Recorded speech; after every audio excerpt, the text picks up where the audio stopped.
pour que vous et moi nous soyons édifiés dans le cadre, n'est-ce pas, de cet enseignement. Je voudrais, avec le pasteur Darnel, pouvoir introduire à travers ce cantique, s'il vous plaît. Il assure mes lendemains, il s'appelle Éternel secours, et il détient dans sa main les clés de la mort et de son séjour. Il assure mes lendemains, il s'appelle Éternel secours, et il détient dans sa main les clés de la mort et de son séjour. Par lui-même, thank you, Jesus. Il existe, personne n'est plus grand que lui, et son règne, il subsiste hier, demain et aujourd'hui. Par lui-même, il existe, personne n'est plus grand que lui, et son règne, il subsiste hier, demain et aujourd'hui. Il assure mes lendemains, il s'appelle Éternel secours, et il détient dans sa main les clés de la mort et de son séjour. Il assure mes lendemains, il s'appelle Éternel secours, et il détient dans sa main les clés de la mort et de son séjour. Alléluia, alléluia, alléluia. Nous avons vu précédemment, en étudiant ensemble ce merveilleux texte qui concerne le roi Ézéchias, que Dieu en sait assez sur la vie des êtres humains créés à son image et à sa ressemblance. Vous et moi, nous devons intégrer une vérité fondamentale qui veut que, on va dire cela, dans son omniscience, Dieu connaît le nombre de nos jours, et dans sa souveraineté, il est en droit de mettre fin à nos jours. Nous avons vu ce principe qui a une dimension eschatologique, qui est d'ordre eschatologique, n'est-ce pas? Ces choses ont été écrites pour votre instruction, pour vous qui êtes parvenus à la fin des siècles. Donc, et nous sommes appuyés sur un récit biblique pour nous rendre compte souvent que lorsque nous nous comportons de manière, on va dire, injuste à l'égard de Dieu, parce que tout simplement, nous avons un être cher, n'est-ce pas, qui s'en est allé, que nous souffrons de cette séparation, que nous pleurons de cette séparation. Les pleurs sont légitimes parce que Dieu nous demande de prier avec ceux qui pleurent. Il nous demande aussi de nous réjouir avec ceux qui se réjouissent. Mais nous ne devons pas dépasser la ligne, n'est-ce pas, rouge, qui fait en sorte que quelquefois, la manière dont nous nous comportons, nous offensons Dieu. Et pour cela, il nous faut à nouveau, j'ai choisi de développer et d'approfondir un concept, n'est-ce pas, dont j'ai déjà parlé, à l'intérieur du mystère, n'est-ce pas, de la mort. Donc, on a parlé de comprendre les mystères de la mort, puisque la mort, quelque part, est du domaine eschatologique, puisque c'est le sort ultime de l'homme si Jésus tarde à venir. J'ai dit tantôt que nous avons l'avantage de lire les prédictions de notre Seigneur Jésus-Christ et celles qui sont faites par les instruments dont il a usé en les inspirant par son Esprit Saint pour nous révéler les mystères à travers les écrits bibliques. Notre Seigneur Jésus-Christ, qui est le même hier, aujourd'hui et éternellement, procède encore de la même manière aujourd'hui, dans les temps fâcheux qui sont les nôtres aujourd'hui. Et il me plaît en conséquence de vous démontrer par la preuve des Écritures, comme je le fais toujours, les faits réels des choses que je souhaite partager avec vous, dans le cadre bien sûr de cette dynamique eschatologiques dans le temps et l'espace, les événements, n'est-ce pas, de la fin des temps, leur déroulement et comment vous et moi nous devons y faire face. Nous sommes dans 1 Corinthiens 4, versets 1 à 2. La Bible déclare ce qui suit. Ainsi qu'on nous regarde comme serviteurs de Christ et des dispensateurs des mystères de Dieu. Du reste, ce que l'on demande des dispensateurs, c'est que chacun soit trouvé fidèle. Il m'a paru utile de partager avec vous 3 transcriptions bibliques de ce texte, du moins dans sa première partie. Donc dans la Bible, n'est-ce pas, second, c'est ce que je venais de vous lire. Je vous lis donc la BDS. Je voudrais retranscrire donc cela. Ainsi qu'on nous considère comme des simples serviteurs de Christ, des intendants chargés des secrets de Dieu. J'ai aimé ça. Dans la version français courant, vous devez, c'est ce qui est écrit, donc nous considérer comme des serviteurs de Christ chargés de gérer les vérités secrètes de Dieu. Dans la version parole de vie, ou non, parole vivante, en ce qui nous concerne, il s'agissait d'Apollos et de Paul, qu'on nous considère donc comme de simples serviteurs de Christ, des intendants chargés de gérer les vérités cachées et les plans secrets, n'est-ce pas, de Dieu. Une autre version biblique, je dis la Bible amplifiée, on nous dit qu'on nous regarde comme des serviteurs à qui Dieu chuchote des secrets dans nos oreilles. Qu'on nous regarde comme des serviteurs à qui Dieu chuchote des secrets dans nos oreilles. Nous avons, permettez-moi de vous le dire, à partir de ce moment, l'avantage d'avoir plusieurs niveaux de lecture au niveau, on va dire, des principes bibliques qui nous sont énoncés. Je reviens à la problématique de la mort en disant que face à la mort, j'ai parlé de cette forme mineure de la parousia, parce que vous le vouliez ou pas, que vous soyez là à l'avènement de notre Seigneur Jésus-Christ, que vous soyez vivant, ou que soudainement la mort vous surprenne, votre âme unie à l'esprit que Dieu a créé retourne à Dieu comme votre corps retourne à la poussière. Donc permettez-moi de vous dire donc que à partir de ce moment, l'avantage doit être de notre côté. Nous avons à partir de ce moment l'avantage d'avoir plusieurs niveaux de lecture au niveau des principes bibliques face à la mort.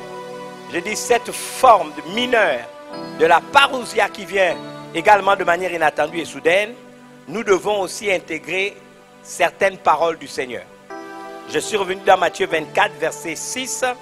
Vous entendrez parler de guerre et du bruit de guerre, certes, mais on nous dit gardez-vous d'être troublés, car il faut que ces choses arrivent, mais ce ne sera pas encore la fin. Donc, même si parmi ces choses qui arrivent, il y a la mort qui peut surprendre n'importe qui d'entre nous de manière inattendue et soudaine, la Bible dit de nous garder même de la mort, d'être troublés, car il faut que ces choses arrivent, mais la mort de l'enfant de Dieu n'est pas la fin du monde. Il a pris soin d'ajouter, mais ce ne sera pas encore la fin du monde. Je me permets de lire ensuite Actes des Apôtres, chapitre 1, versets 7 à 8. Il leur répondit, ce n'est pas à vous de connaître les temps ou les moments que le Père a fixés de sa propre autorité.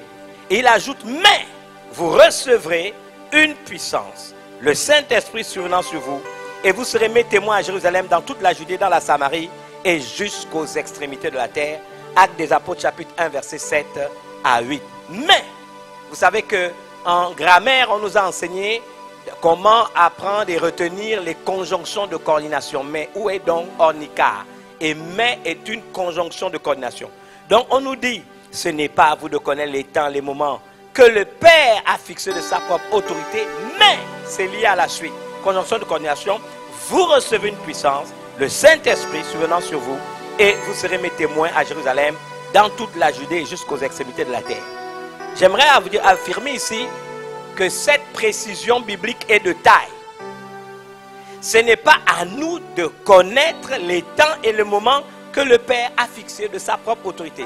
Le jour de ma mort, le jour de ta mort, si nous ne sommes pas parmi ceux qui vont être vivants le jour de l'avènement de notre Seigneur Jésus-Christ, même le jour de notre mort, Dieu l'a fixé de sa propre autorité. On a déjà vu que le diable n'a pas, n'est-ce pas, un pouvoir sur notre vie. Il a dit en ce qui concerne, n'est-ce pas, Job, ne touche pas à sa vie. parce que le domaine de la vie est le domaine réservé de Dieu. Et bien aimé, j'insiste là-dessus, ce n'est pas à nous de connaître les temps, les moments que Dieu a fixés de sa propre autorité, mais vous recevrez une puissance. On nous donne le nom, certaines versions disent celle du Saint-Esprit, mais dans la version Louis II, il lui a plu de parler le Saint-Esprit avec, n'est-ce pas, un article défini, masculin singulier, le Saint-Esprit survenant sur vous, et vous serez mes martyrs ou mes témoins à Jérusalem, dans toute la Judée, dans la Samarie et jusqu'aux extrémités de la terre. Donc, cette précision, mes amis, est détail d'une importance capitale, parce que nous recevons la puissance de Dieu, celle du Saint-Esprit, parce que le Saint-Esprit a mission de se substituer au Seigneur Jésus-Christ pour nous inspirer, nous guider dans nos choix et nos décisions. En toutes circonstances, vous et moi, nous devons faire appel au Saint-Esprit. Même face à la mort, bon, celui qui est mort ne va plus faire appel au Saint-Esprit, mais je parle à ceux qui sont là parce que c'était notre chair, parce que c'est un frère, parce que c'est une soeur, parce que c'est un bien-aimé de la communauté, parce que c'est un parent, parce que nous avons plusieurs raisons.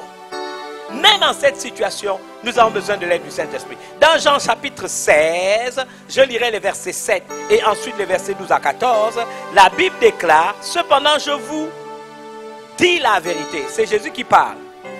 Il vous est avantageux que je m'en aille, car si je ne m'en vais pas, le consolateur ne viendra pas vers vous.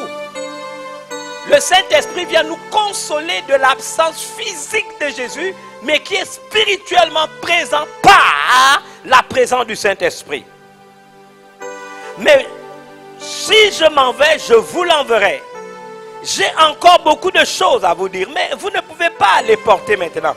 Quand le consolateur sera venu, l'Esprit de vérité, il, alléluia, vous conduira dans toute la vérité, car il ne parlera pas de lui-même, mais il dira tout ce qu'il aura entendu. Il vous annoncera les choses à venir, il me glorifiera, il prendra ce qui est à moi et vous l'annoncera. La Bible déclare, il vous conduira dans toute la vérité. Il ne parlera pas de lui-même, mais il dira tout ce qu'il aura entendu. C'est pourquoi, mes bien-aimés, nous devons faire appel au Saint-Esprit. Et dans Romains 8, 14 à 15, tout le monde connaît le texte. Car tous ceux qui sont conduits par l'Esprit de Dieu sont fils de Dieu. Et vous n'avez point reçu un esprit de servitude pour être encore dans la crainte. Mais vous avez reçu un esprit d'adoption par lequel nous crions Abba Père. En matière de mort, donc permettez-moi de vous dire que c'est à l'Esprit de Dieu et à ses conseils que nous devons nous ouvrir. J'aimerais vous dire pourquoi. Parce qu'il y a des chagrins, il y a des mélancolies, il y a des tristesses, il y a des lamentations qui sont des offenses faites à Dieu et qui, on va dire, sont ni plus ni moins que la manifestation des œuvres de la chair susceptibles de nous perdre. J'aimerais encore insister sur le fait que prier, pleurer, c'est légitime. Souffrir de la séparation d'avec un frère, c'est légitime. Mais on reviendra sur ce terme. Quand on parle de la mort d'un enfant de Dieu, tous ceux qui ont écrit sur le sujet ont insisté, que ce soit le Seigneur ou ceux qui ont écrit parmi les apôtres, consolez-vous par ces paroles. Consolez-vous. On doit accepter d'être consolé.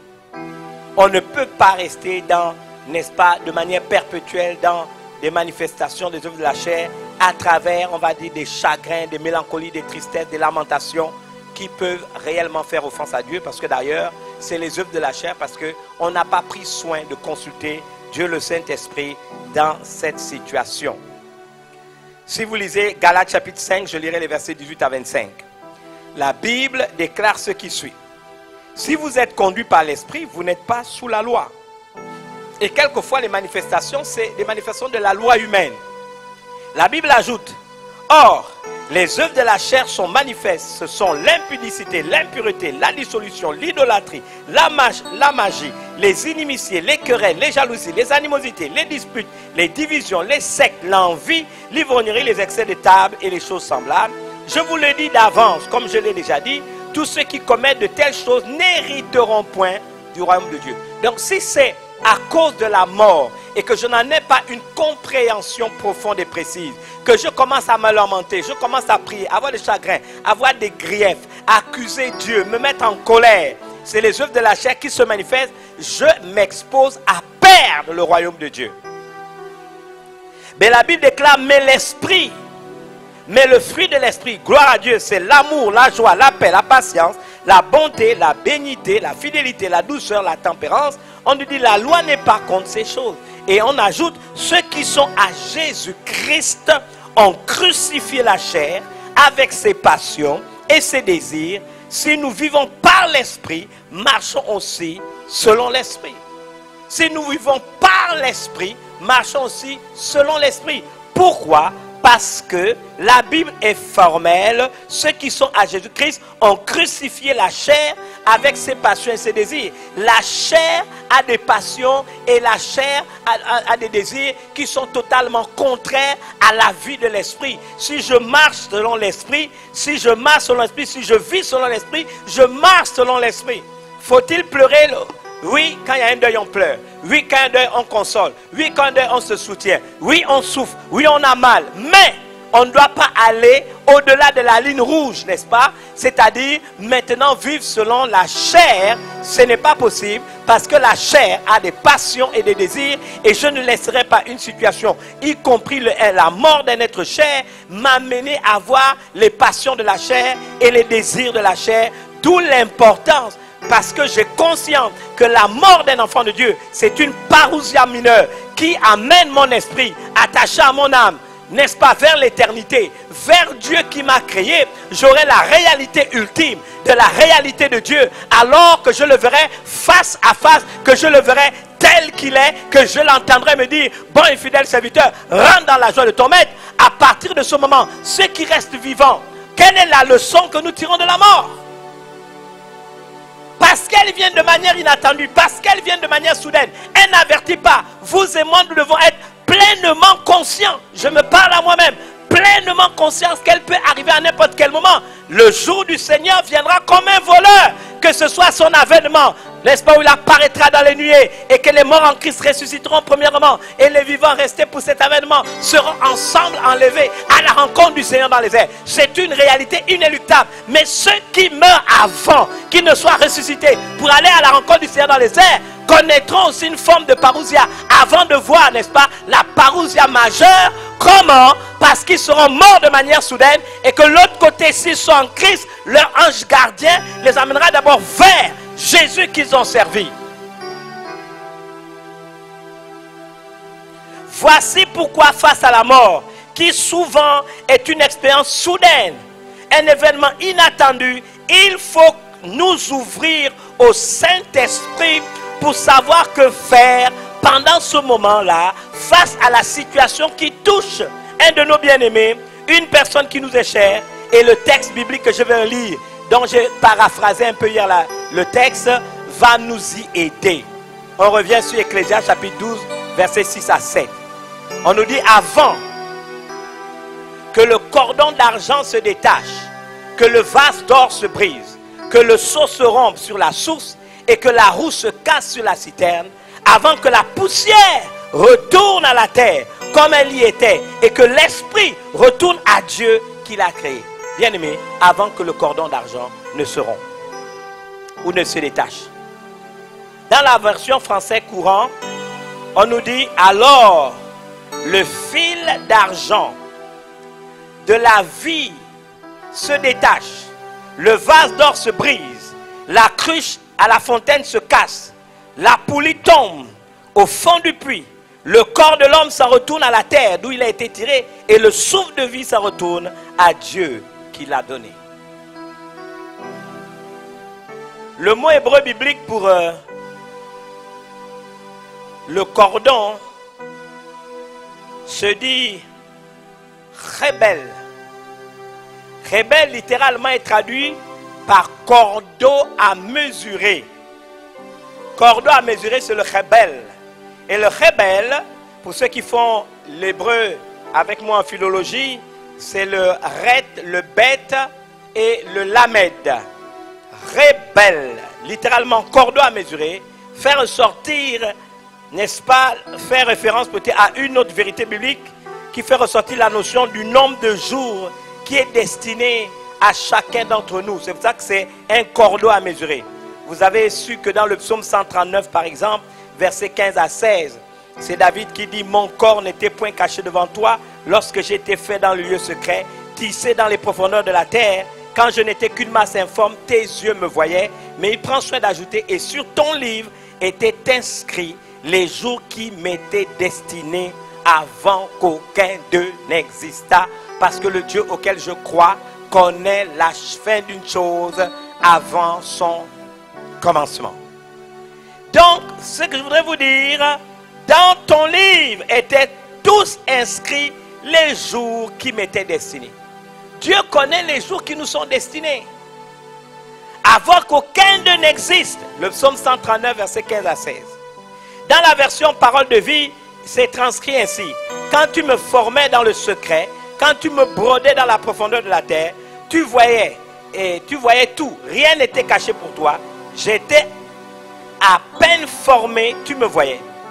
Déjà, tu avais écrit dans ton livre le nombre de jours que tu allais me donner.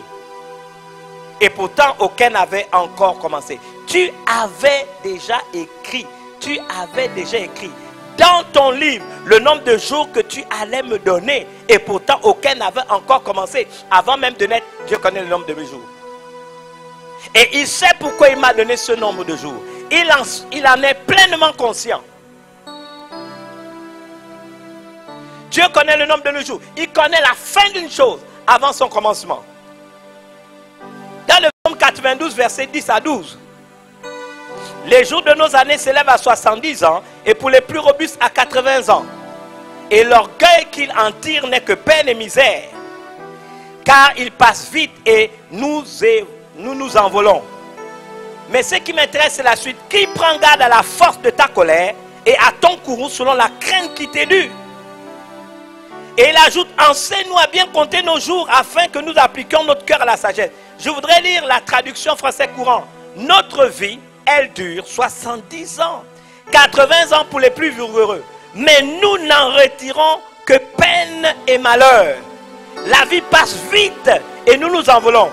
Qui connaît la force de ta colère et ta fureur qui pousse à reconnaître ton autorité? Ça m'intéresse. Et ta fureur qui pousse à reconnaître ton autorité. Ici, avant que je ne termine avec ce qui est dit, fais-nous comprendre que nos jours sont comptés et nous aurons un cœur sage. C'est là où se situe le programme. Les gens n'ont pas intégré la brièveté de la vie.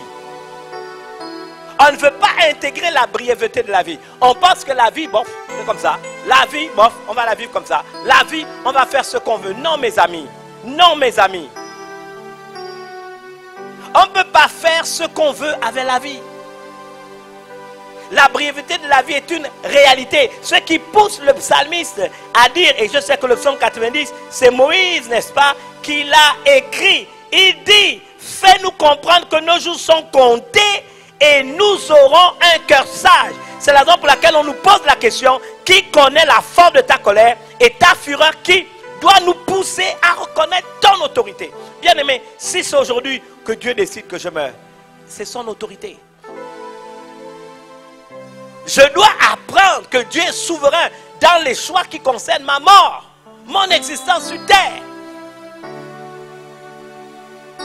Je ne peux pas contester contre le Créateur. Seulement, s'en prendre à Dieu indirectement par le fait que nous n'avons pas pris soin d'en savoir assez sur cette situation, c'est exciter son courroux et même se permettre de dire que Dieu n'a pas autorité sur ma vie. Là, nous allons exciter son courroux. Parce qu'il a fait en sorte qu'il y a une brièveté de la vie. Donc, enseigne-moi à bien compter mes jours. Mes jours ne sont pas si longs que je ne le pense. Je serai comme Moïse et je dirai: Seigneur, fais-nous comprendre que nos jours sont comptés. Mes jours sont comptés. Alors, nous aurons un cœur sage. Apprends-moi à bien compter mes jours afin que je m'applique à la sagesse. Parce que la vie sur terre est brève. Si c'est 70 ans, si c'est 90 ans, c'est bref quelque part. Celui qui vous parle en a 58. Donc si je dois mourir à 72 ans, à 70 ans, il me reste 12 ans à vivre. Si je dois mourir à 70 ans, je dois prendre conscience qu'il me reste 10 ans. Dans la ligne du temps, je suis à quel niveau? Donc, bien aimé, la vie c'est le temps. Le temps c'est la vie, le temps c'est pas l'argent, le temps c'est la vie. Il me reste combien d'années à vivre? Je ne sais pas. Supposons qu'il limite ma vie à 70 ans. Il m'en reste 12. Tout ça passe vite. La vie est tellement brève que nous devons apprendre à bien compter nos jours. Et j'aime qu'en français courant dit, fais-nous comprendre que nos jours sont comptés et nous aurons un cœur sage.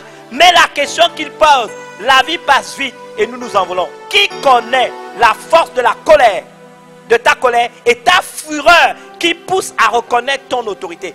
Qui connaît la force de ta fureur, de ta colère et ta fureur qui pousse à reconnaître ton autorité? Dieu est Dieu. Il sait toutes choses dans son omniscience. Personne ne souhaite la mort de quelqu'un. Personne ne souhaite sa propre mort. Mais si elle devait arriver de manière soudaine et que je devais m'en aller, je dois simplement prendre conscience que ça peut arriver à tout moment. Et alors que j'en prends conscience, qu'est-ce que je dois faire? Parce que nous parlons de la dynamique, n'est-ce pas, de l'eschatologie dans le temps, l'espace. On parle des événements de la fin du monde, on parle de leur déroulement, on parle, n'est-ce pas, de comment faire face à cela. Et on a vu que le sort ultime de l'homme est dans l'ordre eschatologique. Donc la mort de quelqu'un ne peut ne pas être prise en compte dans l'eschatologie biblique. C'est la raison pour laquelle, comment évaluons-nous cette chose? Donc ce n'est pas en pleurant parce qu'on a perdu un être cher. Il faut le pleurer. Mais nous devons nous consoler à l'idée que c'est le moyen par lequel ceux qui sont en Christ vont à la rencontre du Seigneur. Et qu'ils ne seront pas dévancés par ceux qui sont restés vivants lorsqu'il y aura cet avènement majeur.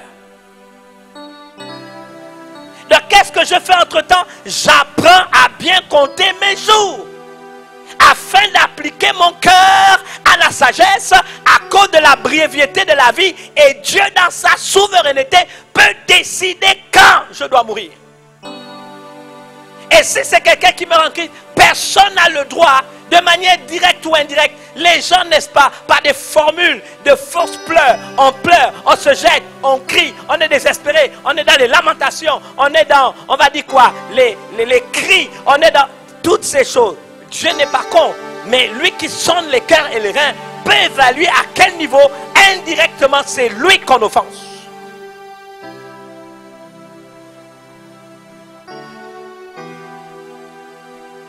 Écoutez, c'est là où je reviens au fil d'argent. Le fil d'argent, c'est cette chose qui relie l'âme unie à l'esprit créé par Dieu, qui a créé cette personne, qui est censé, comme le corps, retourner à la poussière, mais lui retourne à Dieu. Je dis, il est fort probable, écoutez-moi bien, quand quelqu'un meurt, son esprit s'en va vers Dieu. La Bible déclare que Jésus est venu chercher et sauver ceux qui étaient perdus. Qu'est-ce qui était perdu? C'est nos âmes. Quand quelqu'un parle, meurt plutôt, qu'est-ce qu'on dit? Il a rendu quoi? Il a rendu l'âme. Mais l'âme unie à l'esprit que Dieu a créé, qui retourne à Dieu qui l'a créé. C'est pour ça, de manière inéluctable, de manière certaine, quand quelqu'un meurt dans le Seigneur, l'ange gardien qui lui a été affecté le prend. Premier travail, il a la mission d'aller ramener vers celui qui l'a créé. Il doit voir la réalité ultime du Dieu qu'il a servi. C'est valable pour un chrétien comme c'est valable pour un païen. La Bible déclare que les hommes ont été créés à l'image de Dieu à ce ressemblant. Même les gens qui ne croient pas Dieu, même les sorciers, les vampireux, même les méchants, quand vous allez mourir, Dieu vous a affecté un ange gardien. Il vous tiendra par la main parce que c'est la mission que Dieu lui a donnée. Et il vous amènera vers le Dieu que vous avez renié. Il entendra toutes les amonestations, n'est-ce pas, l'amonestation des anges proposés au tourment, qui vous accuseront ce jour-là. Ils diront, cet homme a été méchant, cet homme a été sorcier, cet homme a été un opposant de Dieu, cet homme a été méchant, un assassin, un vampireux, un débauché notoire, un homme violent. Vous serez accusé et la seule chose que votre ange vous dira, j'en ai eu marre toutes ces années de t'avoir gardé, d'avoir pris, n'est-ce pas, note de tous les actes que tu as posés. Enfin, j'aurai du repos. Parce que tout au long de ma vie, je me suis plaint, tout au long de ta vie, je me suis plaint te concernant. Je me suis plaint. À chaque fois, j'ai crié à Dieu concernant le fait que je ne voulais plus te garder. Mais Dieu m'a dit, sois patient jusqu'au jour où je le reprendrai. Aujourd'hui, enfin, je serai débarrassé du travail, n'est-ce pas, que j'ai opéré pour te garder toutes ces années. Je t'amène maintenant vers le Dieu que tu as renié, vers le Dieu que tu as refusé, vers celui qui t'a accordé gratuitement le salut. C'est vers lui que je t'amène. Enfin, je serai libéré de cette mission. Il va t'amener vers Dieu, même si tu n'es pas chrétien, même si tu n'es pas croyant, même si tu es sorcier, assassin, méchant. Il va t'y amener. Tu devras rendre compte, parce que celui qui a donné la vie, c'est Dieu. Et ce jour-là, tu n'auras rien à dire. Il te dira, voici le don gratuit qui t'est offert. Tu l'as refusé. Ce n'est pas tant par tes péchés. Tes péchés, tous ces actes, sont la conséquence d'un seul péché au singulier. Le fait d'avoir refusé le pardon que je t'ai offert en mourant sur la croix du calvaire. Je suis mort. Et ce jour, tu verras dans un écran comment il est mort sur la croix. Comment malgré tes nombreuses fautes, il s'est écrié, Seigneur Père, pardonne-leur, ils ne savent pas ce qu'ils font. Et là, quand tu verras ce spectacle, tu pleureras seul et tu reconnaîtras que le jugement de Dieu sera un jugement juste. Il dira aux anges proposés au tourment, prenez-les et avant le jugement du grand trône blanc, menez-le dans l'antichambre de l'enfer qui est le séjour des morts. Et là, tu commenceras à souffrir cruellement. Mais ceux qui auront cette espérance de rencontrer Jésus, parce qu'ils l'auront servi, ils auront reçu, n'est-ce pas, le don gratuit qu'il a donné à travers l'œuvre de la rédemption sur la croix. Ils pourront entendre Dieu leur dire, rentre dans la joie de ton maître. Votre ange, ce jour-là gardien, va vous féliciter. Il dit, viens, je t'amène vers ton maître, celui vers qui tu as espéré. Il essayera toute l'âme de tes yeux. Il va te consoler, il va te congratuler. Viens dans la gloire de ton maître, viens dans sa félicité. Je suis fier de te ramener vers le Dieu qui t'a créé et lui dire que tu as été un gars extraordinaire. Et il te présentera devant le Seigneur. Et tu entendras le Seigneur te dire, bon et fidèle serviteur, bon et fidèle servante, entre dans la joie de ton maître. Mes amis, maintenant, au-delà de tout ça, face à la mort, Dieu peut-il encore ressusciter en notre temps des gens? Oui. Mais je dis, il est probable que le principe de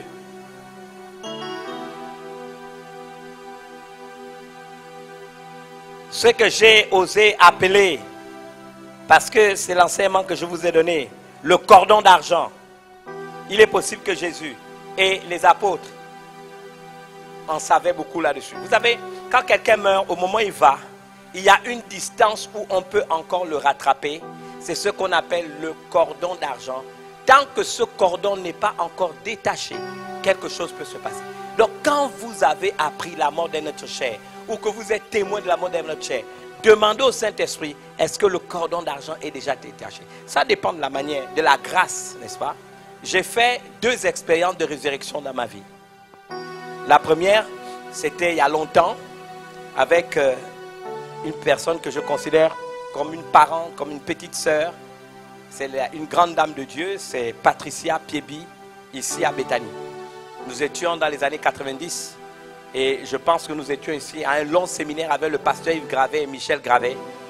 Et il s'est passé qu'à la fin de la réunion, il y avait une tornade. Nous venons de clôturer la cérémonie de remise des diplômes d'une de nos, on va dire, promotions du centre de formation biblique et missionnaire. Et quand nous avons terminé cela, nous étions très contents. Nous avons fait la fête dans le temple. Je ne savais pas, il était 23 h, que depuis 17 h, Patricia s'en était allée dans la petite salle qu'on appelait la sacristie. Là-bas en haut, il y avait une petite pièce où les permanents dormaient. Et là, Patricia, dans cette chambre, à 17 h, s'en était allée. Et nous ne savons pas, ne sachions rien. Les autres étaient dans la salle, donc le Piebi Gaëtan à l'époque, Laurence, donc je crois, qui étaient les membres du ministère et quelques personnes, pleurant là-bas parce qu'elle était partie et ne pouvant venir me déranger parce que nous étions avec des autres et des invités qui venaient d'extérieur. Quand on a fini la cérémonie, nous sommes sortis et je me rappelle qu'il y avait un grand tonnerre, il y avait du bruit, il y avait de la pluie. Et quand nous sommes sortis, j'ai trouvé la maman de Gaëtan Piebi, une de nos mamans, qui me dit, ta soeur est morte. Alors, j'ai pensé à mes soeurs biologiques, j'ai dit, elle est morte quand? Je ne l'ai pas vue au temple. Elle me dit, ta soeur est morte. J'ai dit, quelle soeur qui est morte? Et pendant qu'elle pleurait, elle m'amenait vers la salle et voici que je découvre le spectacle avec le pasteur. J'étais avec la révérence classique, le pasteur Gravé et son épouse Michel, et je découvre le spectacle en pleine persécution des années 90. Cette jeune sœur étendue, je vois encore les sœurs qui pleuraient, et dès qu'elles m'ont vu, elles ont éclaté en sanglots. Gaëtan, c'était sa fiancée, il n'était pas encore marié, éclaté en sanglots, et nous étions devant un spectacle macabre. Patricia s'en est allée. Alors je me suis tourné vers le pasteur Gravé en lui disant, écoute, on va avoir du boulot parce que là, il n'y a qu'une résurrection. Parce que là, nous ne pouvons pas justifier, ni devant un médecin légiste, ni devant sa famille, que ça s'est passé à 17h, il est 23h. Comment expliquer qu'on l'a maintenu ici sans qu'on ne soit au courant? Et nous nous sommes enfermés, nous avons commencé à prier en langue, prier en langue, prier en langue, supplier Dieu, appeler les faveurs de Dieu. Et là, pendant que nous étions en train de prier, le Saint-Esprit m'a parlé. Il m'a dit, regarde tel texte. Et j'ai ouvert ma Bible. Il s'agissait de la résurrection de cette femme. Vous vous rappelez, cette femme, n'est-ce pas, qui était une amie qui avait fait une maison au prophète Élisée. Elle n'avait pas d'enfant, vous vous rappelez de l'histoire. Et cette femme qui n'avait pas d'enfant a dit à son mari, je vois que cet homme était serviteur de Dieu. Ils lui ont fait une chambre. Et dans cette chambre, que s'est-il passé? Il s'est passé que plus tard, quand son enfant, qu'elle a eu par miracle, est venu au monde, cet enfant est mort. Et elle a mis justement cet enfant dans la chambre qu'elle avait apprêtée pour le prophète Élisée. Et plus tard, vous savez que Élisée est venu à prier pour cet enfant. Et là où le Saint-Esprit a commencé à me parler, il m'a dit, tu vas faire comme Élisée, tu vas monter sur cette sœur et tu vas prier pour elle, tu vas souffler sur elle et l'Esprit va revenir. Alors, je me suis dit, comment monter sur une sœur? La scène me semblait être, on va dire comment, obscène. Je ne pouvais pas monter sur ma petite sœur. Patricia, c'est ma petite sœur. Et puis devant le pasteur Gravé, son époux, la révérende et d'autres, me retrouver au-dessus d'elle. Donc j'étais très troublé. J'ai commencé à dire, Saint-Esprit, Seigneur, qu'est-ce qui se passe? Il m'a dit, mets-toi à genoux, spirituellement. Mets-toi comme si tu étais au-dessus d'elle. Donc je me suis mis à genoux, prends-la par la main. Et j'ai commencé à prier en esprit. Et bien aimé, une parole de connaissance est venue. Et j'ai posé la question. Et le Seigneur me demande quel est son nom. Alors ceux qui étaient à côté de nous m'ont dit, bon, son nom c'est Patricia, on m'a donné le nom de son père, et j'ai dit non, il y a un problème. Et quelqu'un a dit non, elle a un nom de famille, Metre, qui veut dire la terre. Et c'est quand j'ai entendu ce nom-là, que j'ai décidé, j'ai dit la terre, tous ceux qui te retiennent sur la terre, au nom de Jésus, Patricia, lève-toi au nom de Jésus. Et tout d'un coup, pouf, elle s'est mise à tousser. Elle s'est mise à tousser. Elle s'est mise à tousser. Et elle est revenue à la vie. Ce n'était pas mon imagination, ce n'était pas le spectacle comme aujourd'hui. Les gens crient sur les gens, frappent des vestes, crient à tue-tête et rien ne se passe. C'était conduit par l'Esprit. Deuxième expérience, je l'ai fait il y a quelques années, il n'y a pas très longtemps. Je vous l'ai déjà dit, c'était ma petite soeur côté maternelle, n'est-ce pas, Milena Ogoan. Elle était à l'hôpital, rupture de l'anévrisme. Vous pouvez lui poser la question. Elle était partie. Et je me suis retourné, on m'a appelé à l'hôpital, mes tantes m'ont appelé, j'ai trouvé tout le monde en train de prier. J'ai demandé au médecin d'entrer dans la salle, elle était partie. Elle était déclarée morte. Et là, je me suis retrouvé devant elle. La première chose qui m'a semblé bizarre, c'est qu'il y avait une grande paix en moi. C'est-à-dire, je l'ai vue, je sais qu'on me dit qu'elle est partie, mais je n'étais ni troublé, ni angoissé. Il y avait une paix étrange en moi. Et je me suis tourné vers elle et j'ai commencé à dire, Saint-Esprit, qu'est-ce qu'il y a? Seigneur, qu'est-ce qu'il faut faire? Et j'ai entendu le Saint-Esprit dire, appelle-la, courbe-toi et parle à son oreille.